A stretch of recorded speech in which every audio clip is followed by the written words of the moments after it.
మీరు ఎక్కడ ఎక్కారండి, అసలు ఏం జరిగింది? వికారాబాద్ నుండి హైదరాబాద్ వెళ్తున్నాం మేడం. మధ్యలో నాకు ఈరోజు డ్యూటీ, నేను constable madam. Vikarabad head quarters లో కానిస్టేబుల్ నేను. అక్కడ నేను మా సార్ ఇద్దరం డ్యూటీకి వెళ్తుంటే సడన్ గా మన్నెగూడ దాటిన తర్వాత ఒక మిర్జాగూడ గేట్ దగ్గర రాందడివే యాక్సిడెంట్ అయిపోయింది. యాక్సిడెంట్ కాగానే ఇక చూసేలోపే మొత్తం అంతా ఎక్కడోళ్ళు అక్కడ పడిపోయారు, కొంతమంది చనిపోయారు. నాకు స్పృహ అంటే మీరు చూసేసరికి చనిపోయారండి చాలా మంది. అప్పటికి చాలా మంది చనిపోయారు. నేను అద్దం పగలగొట్టుకొని బయటకు వచ్చేసి మా సార్ ఎక్కడ పోయినా చూసేసరికి మీరే పగలగొట్టారు అద్దం? నేనే పగలగొట్టుకొని బయటకు వచ్చేసిన.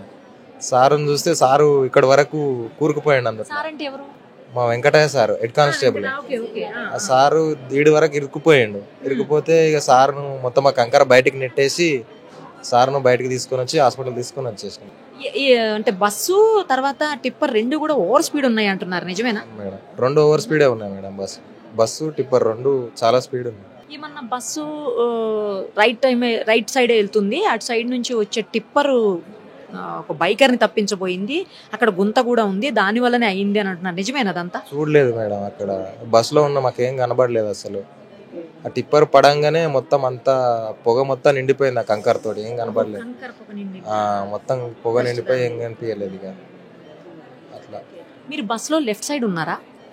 లెఫ్ట్ సైడ్ లో ఉన్నా, మొత్తం కార్నర్ లో ఉన్నా మేడం, వెనక సీట్ లో ఉన్నా. లాస్ట్ కి ఉన్నా. ఎక్కడెక్కడ తాకేయండి మీకు దెబ్బ? సైడ్ తాకినా మేడం, వాపు వచ్చింది ఇక్కడ సైడ్ బాగా. ఇక్కడ ఒకసారి తాకింది, ఎక్కడ తాకినది సీటు తాకింది అంతే. వెనకాల నుంచి మిర్రర్ పగలగొట్టి దిగేశారా? వెనకాల నుండి మిర్రర్ పగలగొట్టుకొని బయటకు వచ్చేసినాం మేడం. ఎంత టైం పట్టింది మీరు రావడానికి? నాకు 5-10 minutes లో బయటకు వచ్చేసిన మేడం, అద్దం పగలగొట్టుకొని. మీకు ఎక్కడ వరకు వచ్చాయి? మీకు కూడా రాళ్ళు అంటే కంకర ఉంది కదా, దొడ్డు తాకినాయి మేడం, ఇట్లా తాకినాయి, ఇట్లా చేతులు అడ్డం పెట్టుకుని. లోపల బస్సులో ఎక్కడ వరకు ఫుల్ కంకర వచ్చిందండి? 70% వరకు వచ్చేసింది మేడం కంకర మొత్తం. బ్యాక్ సైడే రాలేదు, ఒక 2 సీట్ల వరకు రాలేదు అంతే. మిగతా మొత్తం బస్సు కంకర వచ్చేసింది. అస్సలు ఎక్స్పెక్ట్ చేయలేదు. కళ్ళు మూసేసే లోపల అయిపోయింది మేడం అంతా. అక్కడ డ్రైవర్లు ఇద్దరు చనిపోయారు మేడం, ఇద్దరు చనిపోయారు. మేము దారూర్ నుంచి మెహదీపట్నంకి వెళ్తున్నాం. తర్వాత ఫుల్ రష్ ఉండే బస్సులో, ఫుల్ టైట్ ఉండే. డ్రైవర్ నార్మల్ స్పీడ్లోనే వెళ్తున్నాడు, సడన్ గా బ్రేక్ అనుకున్నాను, నాకు తెలీదు లారీ గుద్దినట్టు కూడా. మేము నిల్చొని ఉండే, ఏం కనిపించట్లేదు, మార్నింగ్ కదా, ఎర్లీ మార్నింగ్ కదా, ఏం కనిపించట్లేదు.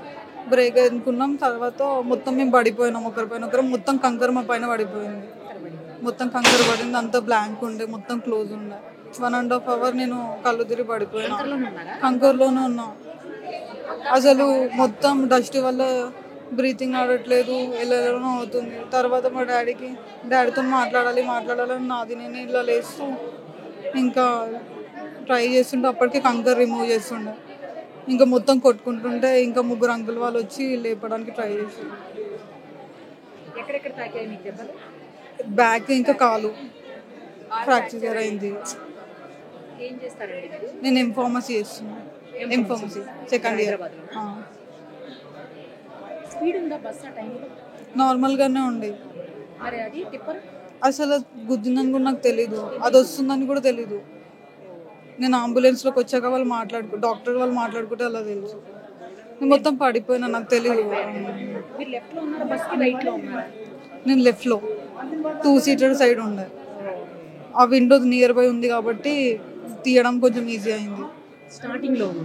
నేను మిడిల్లో ఉన్నా. తాండూరు నుంచి హైదరాబాద్ పోతున్నాం. ఎక్కడికి వచ్చాక జరిగింది, ఏం జరిగింది అసలు? మండే కూడా దాటిన తర్వాత జరిగింది. బస్సు టిప్పర్ని కొట్టేసింది. టిప్పర్ వచ్చి బస్సును గుద్దింది. మస్తు డ్రైవర్ కంట్రోల్ చేసిండు కానీ కాలేకపోయింది. మీకు చాలా దెబ్బలు తగిలినట్టు? ఈ చెయ్యి కాలు పని చేస్తలేదు, ఇక్కడ స్టిచెస్ పడ్డాయి, మొత్తం మేడం చాలా రక్తం పోయింది. కంకర్ మొత్తం పైన పడిపోయింది. దొడ్డు కంకరే కదా? అవును. ఏ పక్కకు ఉన్నారు మీరు బస్సులో? రైట్ సైడ్ లో. డ్రైవర్ వెనకాల. మిడిల్ లో ఉన్నారా, లాస్ట్ లో ఉన్నారా? అది బస్సు ఎక్కడ దాకా కొట్టేసిందో అక్కడనే అదే సీట్ లో కూర్చున్నాను మేడం. నా దాకా వచ్చి ఆగిపోయింది. మీరు కంకర పడిందా? మొత్తం పడిపోయింది మేడం. లేచిన అట్లనే లేవగానే సీట్ కూర్చొని కాలు ఇరిగిపోయింది, అట్లే ఉండిపోయినా. ఎంతసేపు ఉన్నారు అట్లా బస్సులో? 2 hours ఉన్నా. 2 hours బస్సులో కంకర మధ్యలోనే ఉండిపోయారు? అట్లే ఉండిపోయాను, ఇక్కడ దాకా ఉండే. తర్వాత పోలీసులు వచ్చి తీసారా? తీసారు. ఒక్కొక్కరిని తీసేసరికి లేట్ అయింది మేడం. డ్రైవరు ఇద్దరు డ్రైవర్లు అప్పటికప్పుడే చనిపోయారట వాళ్ళు. మీకు ఎవరికి చెప్పడానికి కూడా అవకాశం లేదేమో టైం లేదు అసలు కదా, ఫోన్ ఏం లేవు చేతులు. ఫోన్లు పడిపోయినాయి, ఎక్కడ పోయినా తెలియదు. చాలా స్పీడ్ గా జరిగిందా అండి? 2 వెహికల్స్ స్పీడ్ ఉన్నాయి ఆ టైంలో. బస్సు మస్తు కంట్రోల్ చేయడానికి మస్తు ట్రై చేసిండు మేడం, బట్ లారీ కంట్రోల్ కాలే, వచ్చి కొట్టేసిండు వాడు. స్పీడ్ గా ఉన్నాయి ఆ రెండును, చాలా స్పీడ్ ఉన్నాయి. బస్సు అది కూడా టిప్పర్ కూడా స్పీడ్ గానే ఉన్నాయి బండ్లు అయితే.